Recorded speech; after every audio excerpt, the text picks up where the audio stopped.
স্বামী, আমার মেয়ে সন্তান হয়েছে বলে তুমি আবার বিয়ে করে আসলে? মনে আছে মেথি, আমাকে বিয়ে করার সময় তুমি চুক্তি করেছিলে তোমার যদি মেয়ে সন্তান হয় তুমি এই বাড়ি ছেড়ে চলে যাবে। চলে এসো দুগ্ধ।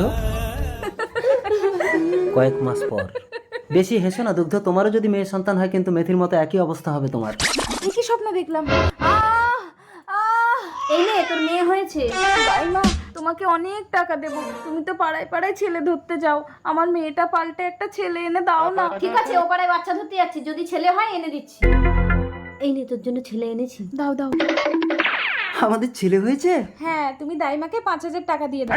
5,000 টাকা? ঠিক আছে, ছেলের আনন্দে আমি দিয়ে দিচ্ছি। খুশি তো? যাও, আমার ছেলের নাম রাখবো আদর্শ। ছেলেকে আদর করতে করতে আবার আমাকে ভুলে যেও না।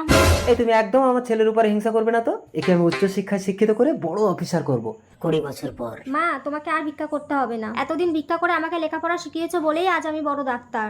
আমি মানুষের সেবা করতে চাই মা।